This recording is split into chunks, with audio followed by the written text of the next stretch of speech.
for you. In the water, an octopus has very good vision. As a matter of fact, an octopus has eyes that are as good as yours in the water. They have good color vision. Their eyes are about the same size as yours. In some ways, they're better. Octopus doesn't have a blind spot, no blind spot, because their optic nerve goes out like from behind the retina, which kind of like sounds better to me. Anyway, octopus, good vision, underwater. Take an octopus, pull it out into the air. Think about the way the rays of light bend when they come into the eye, and how that's going to change the properties of the visual system. Will this make it nearsighted or farsighted when it's in the air? Talk to your neighbors about this. I'm going to call a name out of the box and tell us what answer you come up with and why.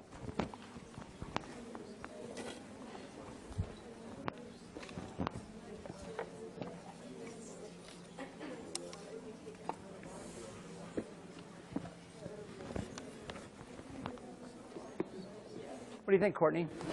I have no idea. I would guess nearsighted, but I really have no idea. Turns out you're right. And I think that your intuition is correct, and that implies to me that your thought process is probably correct too. Normally, if it's an octopus, it's in water, and it's bending from water and going into the eye. So it's difference of the index of refraction of water plus whatever the fluids inside the eye are. Well, when you go into air, what does that imply about the difference of the two indices of refraction? It's bigger. Like then instead of going from 1.33 to whatever the eye is, it's going from 1 to whatever the eye is. And so the difference in index of refraction is bigger. What's that imply about how the rays of light will be bent? More or less? More. They'll be bent more. Because of a bigger index of refraction difference, rays of light are bent more. So they'll be more strongly converged, but come to a focus in front of the retina. And so an octopus is going to be severely nearsighted. Okay? If you pull an octopus out of the water and it's squinting at you, it's just trying to get a better look. Because what happens is it's going to be severely nearsighted. You'll have the rays of light being bent quite a bit. And how about you? If you have good vision in air and you go underwater, the rays of light are going not from air into your eye, but going from water into your eye. Bend more or less. Bend less. That'll have the effect of making you nearsighted or farsighted. Makes you farsighted underwater, okay? Now, I'm going to show you a parlor trick that I can do. And if I look at someone who's wearing glasses, I can say, Michelle, you are like severely nearsighted. I mean, I would guess you need probably like 6 diopters of correction. And I would say that your right eye is worse than your left eye. You're right. Excellent, excellent. And okay, your right eye looks pretty good. And I would say with your left eye, actually, you don't need very much vision correction at all, do you? You scarcely need your glasses. You could probably get away without them. And I would say you're weakly nearsighted in your left eye. And you can do this. And the way you do it is this. If a person is farsighted, what kind of lens do they need?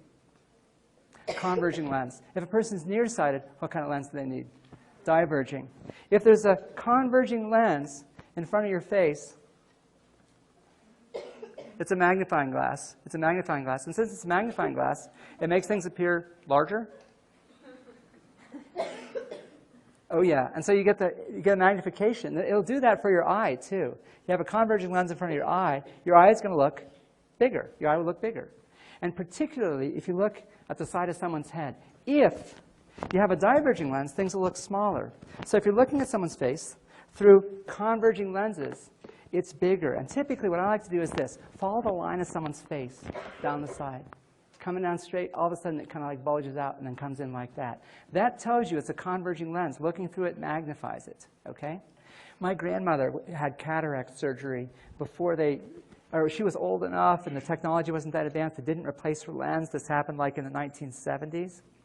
Okay? They didn't replace the lens in her eye. They just took it out. So she lost like 20 diopters of focusing. And so to be able to see things clearly, she wore positive 20 diopter lenses in front of her eye, which are like serious magnifying glasses. And her eyes looked like this. And so when she talked to you, she'd have her eyes open, and they were like gigantic. When she blinked, it was like, whoa. And it was really intense talking to her. It's like, I know you're interested in what I'm saying, but please. It's really quite something. On the other hand, if someone's nearsighted and you look out and they've got a diverging lens in front of their eye, follow the line of the face. And then it jumps in quite a bit, and then it comes back out again. And because you're looking through a diverging lens, so it makes things look smaller. And you can tell pretty well how much vision correction someone needs by looking at how big of a difference do you have from the direct view and the view through the glasses. You can tell that. You can tell that quite well. This person, nearsighted, farsighted. Nearsighted. And not much. That's not a big difference. Compare this distance. Look at that. That's someone pretty seriously nearsighted. This one, not so much. Slightly nearsighted. Probably I would say like 2 diopters of correction is what I would guess. And so you can do this. You can look at someone's glasses. I love to do this if I go to like a party where I feel like making people uncomfortable. I mean, you can do that. If it's like a lot of like not sciencey people and you want to like hurt them, you can kind of like be doing this. And so I'm like, wow, you are like really like, actually your vision's pretty good. You scarcely need those glasses. But to do that to people, and then it's just really, it's freaky and upsets people. Anyway, probably shouldn't have told you that I do that. Let's forget I ever said that, shall we? Okay, anyway, moving on. How many of you have someone like this? Here, I'm seeing a difference between the top and the bottom. I'm having a converging lens down here, and I have no correction up here. These are bifocals. They're ones with the progressive lenses, so you don't have the sharp line. These are reading glasses. He looks to the bottom of them, he's getting correction. Looking to the top of them, no correction. And you can tell that too. If you're seeing a difference from the top and the bottom, you can tell if people have this. And you can say, oh yeah, you might have thought by getting like the lineless bifocals, the progressive lenses, that people wouldn't know that you have bifocals. I know. Your secrets.